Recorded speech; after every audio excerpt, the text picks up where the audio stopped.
En el nombre del Padre, del Hijo, del Espíritu Santo. Amén. Ven, Espíritu Santo, llena los corazones de tus fieles y enciende en ellos el fuego de tu amor. Envía tu Espíritu Creador y se renovará la faz de la tierra. Estamos estudiando el Catecismo de la Iglesia Católica, su primera parte, la profesión de la fe, segunda sesión, la profesión de la fe cristiana, capítulo 3, creo en el Espíritu Santo, artículo 9, creo en la Santa Iglesia Católica. Párrafo 1, la Iglesia en el designio de Dios. Estamos en el segundo apartado donde el Catecismo dedica 12 números al tema que tiene como título Origen, Fundación y Misión de la Iglesia. El día de hoy vamos a profundizar en los números 763 a 766 con el tema La Iglesia instituida por Cristo Jesús. Número 763 del Catecismo de la Iglesia Católica dice: corresponde al Hijo realizar el plan de salvación de su Padre en la plenitud de los tiempos. Ese es el motivo de su misión. El Señor Jesús comenzó su iglesia con el anuncio de la buena noticia, es decir, de la llegada del reino de Dios prometido desde hacía siglos en las Escrituras. Para cumplir la voluntad del Padre, Cristo inauguró el reino de los cielos en la tierra. La Iglesia es el reino de Cristo presente ya en misterio. Bueno, pues este número prácticamente ya nos dio una primera respuesta al origen de la Iglesia. Fijémonos, queridos amigos, cómo a la hora de describir la relación de Cristo y la Iglesia, tenemos que recordar lo que comentamos el día de ayer. La Iglesia pertenece al designio de Dios Padre, que la Iglesia es la expresión de la comunión que hay en la Santísima Trinidad. Lo que hace el Catecismo en este número 763 es concretar todavía más esto. Jesús vino a nosotros para realizar un plan de salvación que era la misión que el Padre le dio al Hijo, que era la misión de predicar la llegada del reino de Dios. Cristo inauguró el reino de Dios en la tierra, ¿no? Y entonces es muy normal que se plantee la cuestión: ¿es lo mismo reino de Dios que iglesia?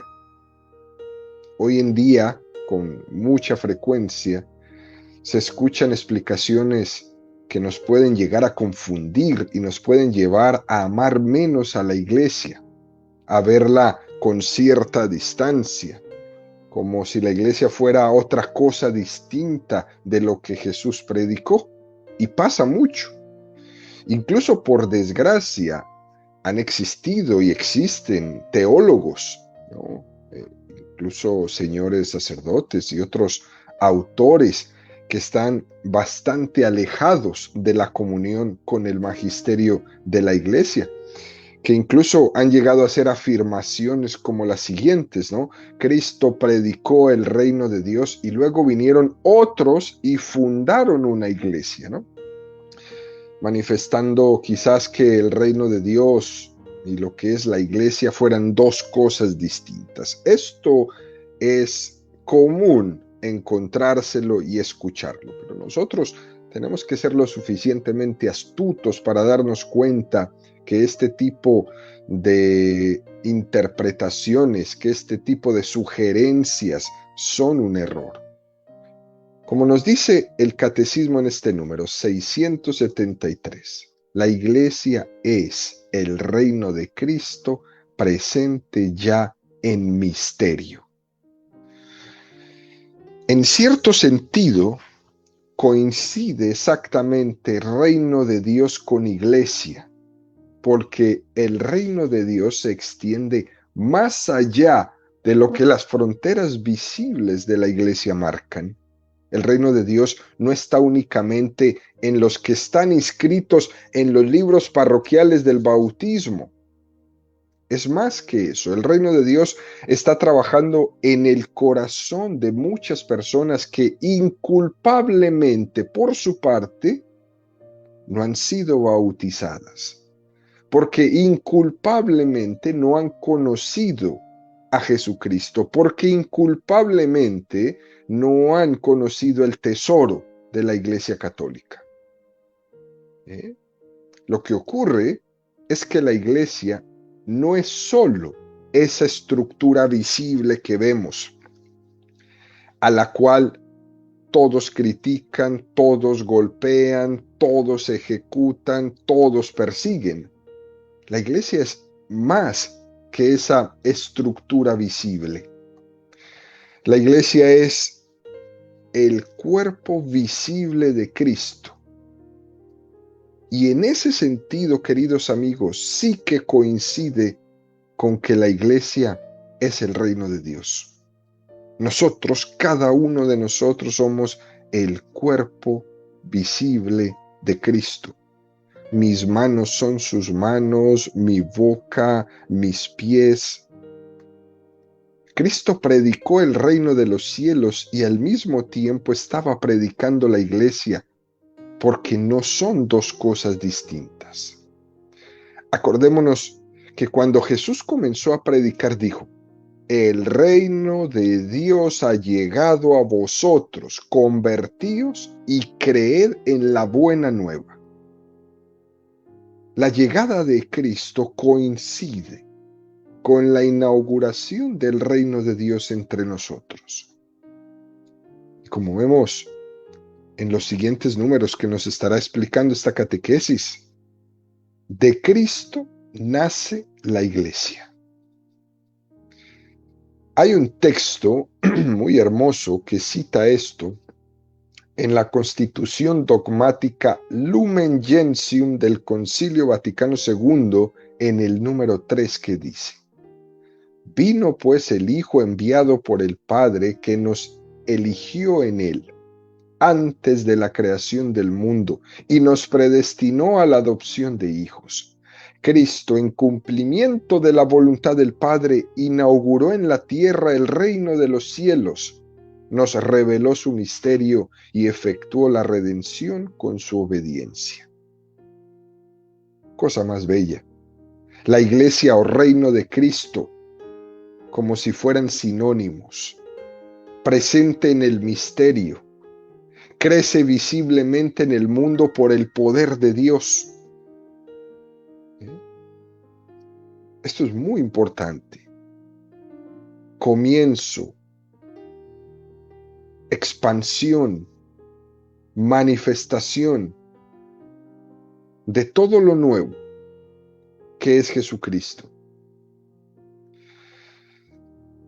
Hacía muchos años se escuchaba una expresión que era muy fuerte o se entendía de una manera muy fuerte y fue sacada de todo contexto. Esta expresión decía así: fuera de la Iglesia no hay salvación. Es una expresión que, si la decimos hoy día por ahí sin una explicación, más de uno se rasgaría las vestiduras, ¿no? Esta expresión, fuera de la Iglesia no hay salvación, fue utilizada por algunos de los santos padres de la Iglesia. Esto que a tantos escandaliza, porque piensan que con esa expresión lo que estábamos diciendo es que todo el que no está bautizado en la Iglesia Católica se condenará, que es totalmente equivocado, hay que explicarlo, ¿no? Cuando los santos padres dicen fuera de la Iglesia no hay salvación, lo que nos están enseñando es que entendamos que la Iglesia es más que sus fronteras visibles. Es más que sus templos, que sus estructuras. La Iglesia es el cuerpo visible de Cristo y alcanza bajo sus alas, aunque sea de una manera casi inconsciente, a muchas personas de buena voluntad que forman parte de ese cuerpo místico de Cristo, aunque ni siquiera ellas lo sepan. El reino de Cristo actúa más allá de las fronteras visibles de la iglesia. Y entonces, entendiendo esto, entendemos la frase que enseñaban los santos padres: fuera de la iglesia no hay salvación. Todos están ahí, bajo sus alas, aunque sea de una manera casi inconsciente. Continúa el catecismo, número 764, y nos dice: este reino se manifiesta a los hombres en las palabras, en las obras y en la presencia de Cristo. Acoger la palabra de Jesús es acoger el reino, y el germen y el comienzo del reino son el pequeño rebaño. Qué número tan precioso. Lucas 12:32. No temas, pequeño rebaño, porque a vuestro Padre le ha parecido bien daros a vosotros el reino. ¿Se acuerdan que en unas catequesis anteriores hablamos sobre estos nombres de la iglesia y uno de esos nombres era rebaño? Bueno, aquí vuelve y lo encontramos. No temas, pequeño rebaño, porque a vuestro Padre le ha parecido bien daros a vosotros el reino. ¿Quién es el reino? La iglesia. Fíjate cómo este texto dice: no temas, porque es grandioso. Es como para uno temblar, ¿no? Que el reino de Dios se le haya dado a ese pequeño rebaño y yo soy parte de ese pequeño rebaño. El germen del reino de Dios está en ese pequeño rebaño, de los que Jesús ha venido a convocar en torno a suyo y de los que él mismo es pastor. Si es que el pastor de este pequeño rebaño es el mismo Jesús. El pastor de la iglesia es Jesús. Mateo 10:16. Mirad que yo os envío como ovejas en medio de lobos. Sed pues prudentes como las serpientes y sencillos como las palomas. Mateo 26:31. Entonces Jesús les dijo: todos vosotros vais a escandalizaros de mí esta noche, porque está escrito: heriré al pastor y se dispersarán las ovejas del rebaño. Yo creo que este es uno de los textos más tremendos que nos puede enseñar la Sagrada Escritura en torno a lo que está sucediendo hoy. Hiere al pastor. Y ese hiere al pastor es persigue a la iglesia, persigue al Papa, critícalo, dáñalo, túmbalo, hiérelo, mátalo, haz lo que sea. Hiere al pastor y verás cómo las ovejas se dispersan. Ese ser pastor está identificado con el reino de Dios, convocado en torno a un pastor. Constituyen así la verdadera familia de Jesús. Mateo 12:47-50. Alguien le dijo: oye, ahí fuera están tu madre y tus hermanos que desean hablarte. Pero él respondió al que se lo decía: ¿quién es mi madre y quiénes son mis hermanos? Y extendiendo su mano hacia sus discípulos, dijo: estos son mi madre y mis hermanos, pues todo el que cumpla la voluntad de mi Padre Celestial, ese es mi hermano, mi hermana y mi madre. La verdadera familia de Jesús estaba en ese pequeño rebaño que era el reino de Dios en germen, chiquito. Nosotros somos ese pequeño rebaño. Fijémonos cómo a los que reunió en torno suyo, Les enseñó no solo una nueva manera de obrar, sino también una oración propia.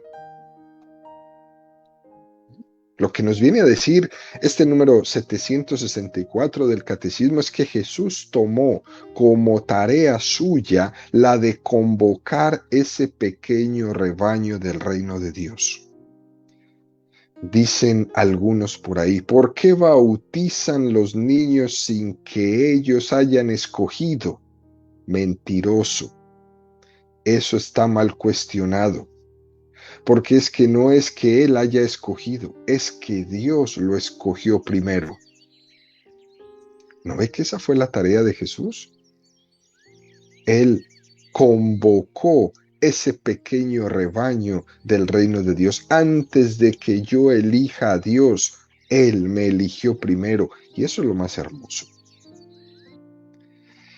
En el pasaje del Evangelio donde Jesús, mirando a Jerusalén, Jesús llora y dice, cuánto he querido reuníos como la gallina quiere reunir a sus polluelos bajo sus alas. Esa es la tarea de Jesús, reunirnos bajo sus alas. Jesús llora amargamente porque algunos no han querido, han rechazado esa invitación a reunirse en ese pequeño rebaño que es el germen del reino de Dios en la tierra, la iglesia. Y Jesús llora. Jesús vive el drama como un padre y una madre viven el drama de sus hijos, que no quieren vivir bajo ese paraguas de la familia, que se rebelan, que son groseros, que se escapan, que huyen, que se esconden. Y esos padres viven el drama de esos hijos. Si tienen una relación con el padre y la madre, tal vez más o menos algunos días buena, a lo mejor tienen una pésima relación con sus hermanos. Y se convierte todo esto en un drama. Es un auténtico drama para los padres el que vean cómo los hijos o no los quieren o no quieren a sus hermanos. Algo así le pasa a Jesús. Esa tendencia que hay hoy en día de pretender tener una relación directa con Dios sin querer vivir en la comunión con la iglesia, eso hace llorar a Jesús. Jesús llora hoy, Jerusalén, Jerusalén, ¿cuántas veces he querido reuniros bajo mis alas y convocaros a todos como familia y como hermanos? Jesús llora. Jesús llora cuando escucha la expresión de muchos seres humanos diciendo, Cristo sí, iglesia no. Jesús llora. He querido convocarlos a todos bajo mis alas y no he podido, porque son duros de cabeza, duros de cerviz. Continúa el catecismo, número 765 y dice, el Señor Jesús dotó a su comunidad de una estructura que permanecerá hasta la plena consumación del reino. Qué número tan bello.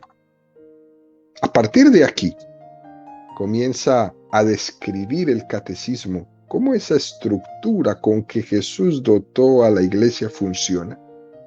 Y esto es muy importante, porque podemos hacernos otra pregunta. ¿Jesús fundó la iglesia? Hoy en día parece que algunos tienen un poco de miedo a esa pregunta.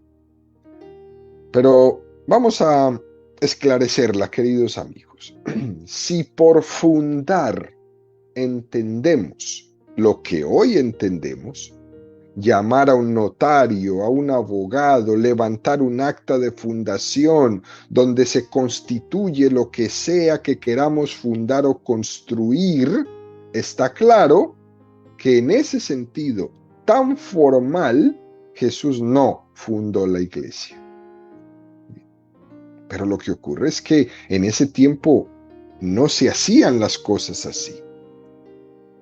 Pero Jesús sí fundó la iglesia, no tanto en un acto notarial en un momento puntual, en un día concreto, con unos testigos que firmaron el acta, sino que Jesús fundó la iglesia fruto de toda su vida.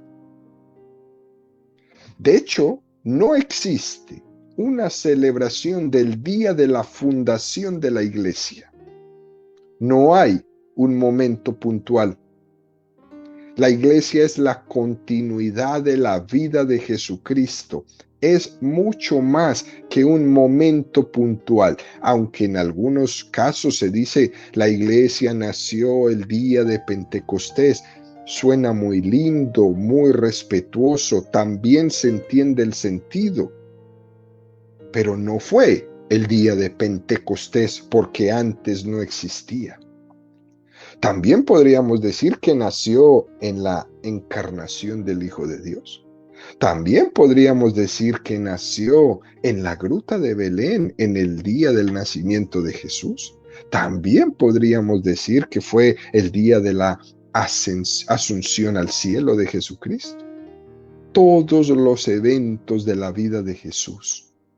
No hay un momento puntual. La iglesia es la continuidad de la vida de Jesucristo, mucho más que cualquiera de estos momentos puntuales de la vida de Jesús. Se ve la intención de Jesús de instituir la iglesia en un montón de pasajes, ¿no? Un montón de momentos, ¿no? Por ejemplo, cuando Jesús instituye la Eucaristía, tomad y comed, esto es mi cuerpo, haced esto en memoria mía. Jesús tiene una clara voluntad de lo que Él está predicando, que eso pueda continuar. Es una manifestación de iglesia, que su obra no se termine en Él, es una manifestación de iglesia.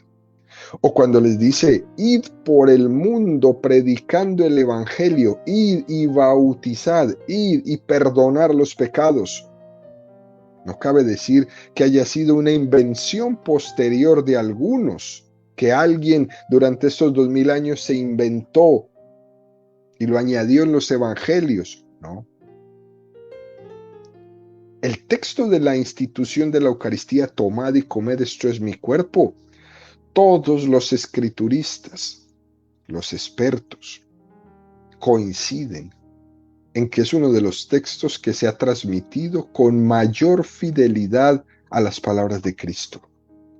Como nos dice San Pablo, yo he recibido una tradición que a su vez os transmito. Son las mismas palabras de Cristo que no nos hemos atrevido a cambiar ni en una coma. Haced esto en memoria mía. ¿Qué es lo que hace la iglesia? Eso que Jesús le dijo.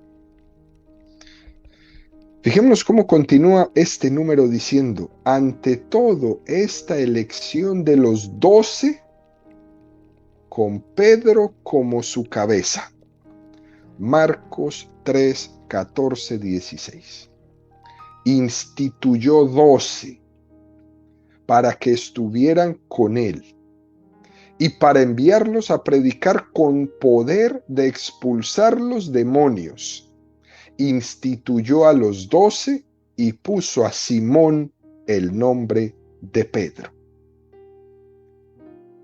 El hecho de que Jesús elija a Pedro como cabeza de los apóstoles quiere decir que Jesús era consciente de que cuando él no estuviera, alguien tenía que hacer de cabeza.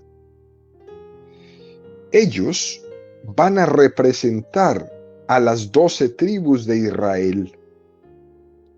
Mateo 19, 28. Jesús les dijo, yo os aseguro que vosotros que me habéis seguido, en la regeneración, cuando el Hijo del Hombre se siente en su trono de gloria, os sentaréis también vosotros en 12 tronos para juzgar a las 12 tribus de Israel. Jesús tiene conciencia de que los 12 apóstoles se van a sentar en los 12 tronos de gloria con él. Lucas 22, 29, 30. Yo por mi parte dispongo un reino para vosotros, como mi Padre lo dispuso para mí, para que comáis y bebáis a mi mesa en el reino y os sentéis sobre tronos para juzgar a las 12 tribus de Israel. Queridos amigos, si esta no es la iglesia verdadera, fundada sobre los 12 apóstoles con Pedro a la cabeza, entonces ¿cuál será? Si esta no es la verdadera iglesia, de la cual el mismo Jesucristo está diciendo que serán el lugar donde se sentarán en los 12 tronos estos 12 apóstoles para juzgar a las 12 tribus de Israel, entonces ¿cuál será? Si esta no es la iglesia verdadera, entonces, ¿por qué ellos representan a las 12 tribus de Israel? Pero además sigue diciendo el catecismo, ellos son los cimientos de la nueva Jerusalén. Apocalipsis 21, 12, 14. Tenía una muralla grande y alta con 12 puertas, y sobre las puertas 12 ángeles y nombres grabados, que son los de las 12 tribus de los hijos de Israel. Al oriente 3 puertas, al norte 3 puertas, al mediodía 3 puertas, al occidente 3 puertas. La muralla de la ciudad se asienta sobre 12 piedras que llevan los nombres de los 12 apóstoles del Cordero. Si esta no es la iglesia verdadera, entonces ¿cuál será? Jesús no solo describe su iglesia como una imagen para esta tierra, sino como una imagen para el cielo. Fíjese lo que dice el Apocalipsis. La muralla de la ciudad se asienta sobre las 12 piedras que llevan los nombres de los 12 apóstoles del Cordero. Por eso me encanta a mí, cuando los jovencitos van a hacer su confirmación, se les dice que escojan cuál va a ser su santo patrono, que van a imitar sus virtudes, y los jóvenes siempre, siempre tienen esa tendencia tan hermosa a mirar a los 12 apóstoles. Claro, existen otra cantidad de los santos en la iglesia maravillosos, pero la tendencia siempre es a mirar los 12 apóstoles. A Felipe, a Bartolomé, a Pedro, a Simón, a Juan. Y cuando están recibiendo su sacramento de la confirmación, se nota cuando el señor obispo va llamándoles por el nombre por el cual van a ser confirmados, ¿no? Es esa comunión de la iglesia tan preciosa, la imagen del cielo. La iglesia católica de Cristo tendrá su consumación, es en el cielo. En la iglesia católica decimos que existe la iglesia en la tierra, que somos nosotros, la iglesia peregrina, la iglesia militante. Está la iglesia purgante, que son los que ya han muerto, que todavía no estaban completamente preparados para ver a Dios cara a cara, pero tampoco estaban completamente dañados como para ir al infierno. Están en el purgatorio a la espera de ver a Dios cara a cara en el momento que la misericordia de Dios lo desee.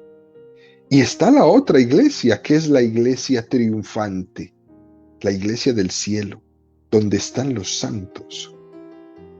Es decir, el misterio de la iglesia católica se prolonga más allá de esta vida.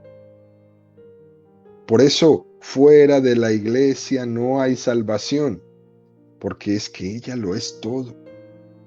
El misterio de la iglesia se prolonga más allá de esta vida porque es comunión entre nosotros.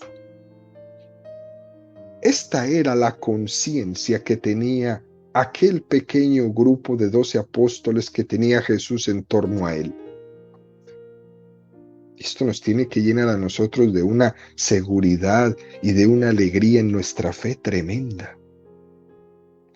Continúa este número 765 diciendo: los 12 y los otros discípulos participan en la misión de Cristo en su poder y también en su suerte. Con todos estos actos, Cristo prepara y edifica su iglesia. Marcos 6:7. Y llama a los 12 y comenzó a enviarlos de dos en dos, dándoles poder sobre los espíritus inmundos. Lucas 10:1-2. Después de esto, designó el Señor a otros 72 y los envió de dos en dos delante de sí a todas las ciudades y sitios a donde él iba a ir. Y les dijo: la mies es mucha y los obreros pocos. Rogad pues al dueño de la mies que envíe obreros a su mies. Jesús le fue dando una estructura a esa iglesia que estaba formando. Y tenía un grupo más íntimo, los 12 apóstoles, y tenía otro grupo más amplio, los 72 discípulos. Por tanto, queridos amigos, la iglesia es fruto de toda la vida, de todas las palabras y de todas las obras de Cristo. Concluimos esta catequesis con el número 766 que dice: pero la iglesia ha nacido principalmente del don total de Cristo por nuestra salvación, anticipado en la institución de la Eucaristía y realizado en la cruz. El agua y la sangre que brotan del costado abierto de Jesús crucificado son signo de este comienzo y crecimiento. Pues del costado de Cristo, dormido en la cruz, nació el sacramento admirable de toda la iglesia. Del mismo modo que Eva fue formada del costado de Adán adormecido, así la iglesia nació del corazón traspasado de Cristo muerto en la cruz. Esto es un número realmente precioso. Se reserva el catecismo en este número 766, la imagen mística de esa realidad que estamos explicando, la iglesia nacida del costado de Cristo abierto por la lanza.